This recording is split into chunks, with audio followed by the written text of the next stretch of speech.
어제 여러분들은 어떻게 보내셨습니까? 어제 제가 어디로 향하는지 한번 점검해 보시라고 말씀드렸는데 혹시 점검해 보셨나요? 혹시 지금 내가 걷고 있는 길이 하나님이 기뻐하시는 길인지 아니면 나도 알게 모르게 하나님께로부터 좀 멀어진 길은 아니었는지 한번 점검해 보셨을까요?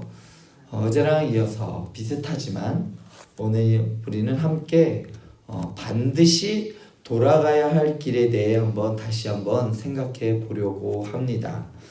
하나님께서는 시편 37편 27절에서 이렇게 말씀하십니다. 악에서 떠나 선을 행하라. 그리하면 영원히 살리니. 바로 이 말씀이 오늘 본문 말씀과 맞닿아 있습니다.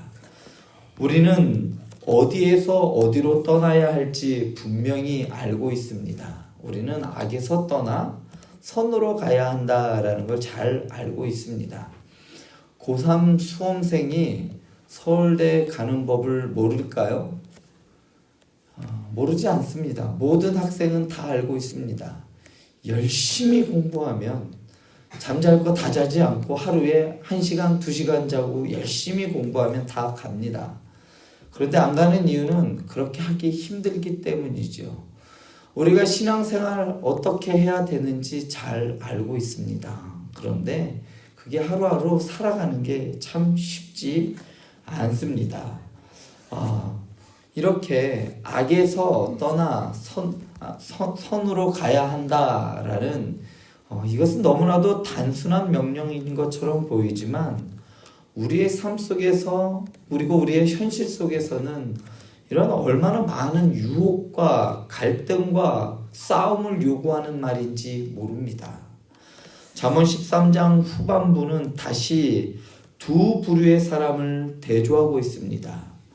하나는 말씀을 가볍게 여기고 악한 길로 향하는 자와 또 다른 하나는 하나님의 계명을 두려워하며 선을 따르는 자입니다.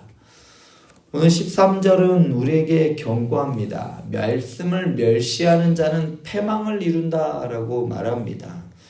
여기서 멸시하다라는 히브리어는요, 단순히 그냥 무시하고 그냥 못 본 척하는 것이 아니라 적극적으로 경멸하고 무가치하게 대하는 태도를 바로 멸시하다라는 말을 말합니다. 하나님의 말씀을 아주 가볍게 여기면서 적극적으로 멸시하고 그리고 무가치하게 여기는 삶은 결국 파멸로 향한다라는 것이 오늘 말씀입니다. 하지만 계명을 두려워하는 자는 분명하게 상을 받느니라 라고 말씀하고 있습니다. 이 상은 단순히 물질적인 축복이 아니라 하나님이 주시는 영적인 보호하심 그리고 영적인 인도하심을 통한 그 생명을 말하고 있는 겁니다. 우리가 떠나야 할 악은 단순한 범죄의 행위가 아니라 마음속에 하나님을 멸시하고 무시하는 그 태도입니다. 에이, 이 말씀이 뭘 그렇게 써? 대놓고 이렇게는 하지 않아도 멸시한다는 이 말은 매일매일 매주 말씀을 들었지만 그 말씀대로 행하지 않는 것도 포함된다는 겁니다.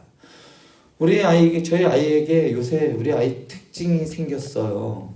귀머거리가 된 것이 특징이에요. 자기한테 불리하거나 혼내는 말은 못 들은 척해요. 그리고 자기 할 걸 계속 합니다. 시원아 너 그거 하면 안 된다고 계속해요. 마치 이게 우리가 같다는 겁니다. 하나님께서 우리에게 하는 명령과 말씀을 못 들은 척해요. 이제 우리가 행해야 할 선은 무엇이냐? 22절은 이렇게 말합니다. 의인은 그 산업을 자자손손에게 끼치거니와 라고 말합니다. 의인의 선한 영향력은 자기 세대를 넘어서 다음 세대까지 이른다는 말씀입니다. 악인은 재물을 쌓지만 그것이 의인을 위하여 쓰이게 되는 것입니다. 하나님께서는요, 선을 따라 사는 자들을 통해 하나님의 정의와 자비를 이 땅에 이루어 가시는 분이십니다. 잠언 13장 24절에는 우리가 익히 잘 아는 구절이 나옵니다. 매를 아끼는 자는 그 자식을 미워함이라. 자식을 사랑하는 자는 근실이 징계하느니라. 이 구절은 단순히 육아의 원칙을 넘어 아이를 키우는 법칙을 넘어서 하나님께서 우리를 어떻게 다루시는지를 보여주는 말씀입니다. 하나님께서는 우리가 악의 길에 들어설 때 말씀으로 경계하고 그리고 우리에게 경고합니다. 논에 저 벌판에 나가면 수로가 흐르는 곳이 있어요. 어떨 때는 깊은 물이 흐르기도 합니다. 그래서 경고판이 써 있어요. 여기는 수영하거나 뭐하면 위험합니다라고 써 있습니다. 하나님의 율법은 마치 이와 같습니다. 들어가면 안 됩니다. 들어가면 빠져 죽어요 라고 하는데도 불구하고 무시하고 첨벙첨벙 뛰어들다가 위험한 일이 닥치고 마는 것이죠. 뛰어든다고 모두가 다 위험한 일이 당하는 건 아닙니다. 그렇지만 어느 순간 발목을 잡아요. 그렇기 때문에 말씀에 경고할 때에 우리는 그 말씀을 들어야 우리가 안전한 길로 갈 수가 있는 겁니다. 하나님께서 말씀으로 징계하고 경고하시는 것은 그것은 사랑이 없는 분노가 아니라 반드시 회복을 목적으로 한 징계의 말씀입니다. 하나님께서는 우리가 떠나야 할 악과 그리고 가야 할 선의 길을 명확히 말씀을 통해 보여주고 계십니다. 사랑하는 행복한 교회 성도 여러분, 이 아침 우리는 스스로에게 한번 질문을 해보시기 바랍니다. 나는 지금 선을 따라 살아가고 있는가?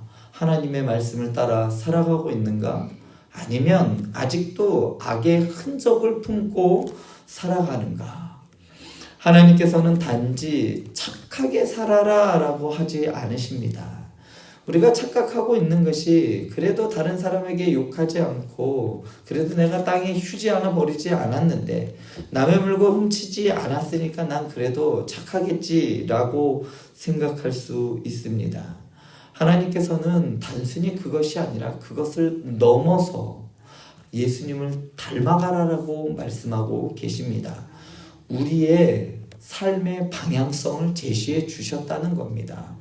세상 사람들은 이 방향성이 없어요. 그 방향이 다 어디냐면 그냥 세상 것들이에요. 물질이 자기의 방향성이 될 수 있고 또 자녀가 그리고 지위와 인기와 수많은 것들을 자기의 방향성으로 세우지만 우리의 방향성은 정해져 있습니다. 내가 곧 길이요 진리요 생명이라고 말씀하셨잖아요. 우리가 살아가는 삶의 법칙과 방식과 그리고 우리가 누구를 향해서 가야 되느냐? 바로 예수님처럼 우리가 살아가야 한다는 것입니다. 바로 오늘 말씀에서 악에서 떠나 선을 행하라 라는 이 말씀은 기존의 삶의 방식을 버리고 예수님 닮아가라 라는 말씀입니다. 한 중년 성도님이 이렇게 간증합니다. 젊은 시절 큰 사업을 하며 부를 쌓았지만 그것이 거짓과 타협의 결과임을 그가 알게 되었을 때에 그는 모든 것을 내려놓고 하나님 앞에 돌아섰습니다. 당시 주변 사람들은 그분에게 어리석다라고 했습니다. 그는 평생 가장 현명한 길을 선택했다라고 그는 그때 고백을 합니다. 악을 멀리하자 평안이 찾아왔고 선을 행하자 저에게 기쁨이 찾아왔습니다. 그분은 이후 평범한 삶 속에서도 하나님과 동행하는 기쁨을 누리고 계십니다. 사랑하는 행복한 교회 성도 여러분, 우리가 걸어가야 할 길은 명확합니다. 악에서 떠나 선으로 가는 것, 말씀을 가볍게 여기던 마음에서 돌이켜 하나님의 계명을 소중히 여기는 삶으로 우리가 전환해야 하는 것이죠. 이 길은 좁고 때로는 외로워 보일 수도 있고 사람들로부터 손가락질 당하고 어리석다라고 우리는 그러한 소리를 들을 수도 있습니다. 그렇지만 하나님께서 우리와 함께 걷고 계십니다. 주님께서 우리와 함께 동행하고 계시다는 것을 기억하시기 바랍니다. 오늘 아침 한번 결단해 보시기 바랍니다.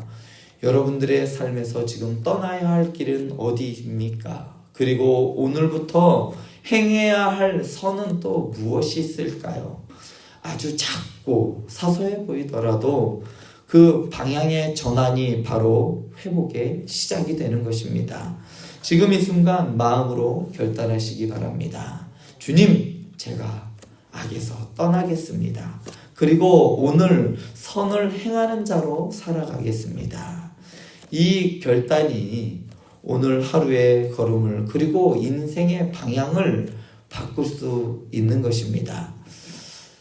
사랑하는 행복한 교회 성도 여러분, 결단하시기 바랍니다. 세상이 아니라 주님을 닮아가는 삶, 악을 떠나 선을 행하는 삶을 살아가는 우리 행복한 교회 성도님들 되길 간절히 축원드립니다. 기도하시겠습니다.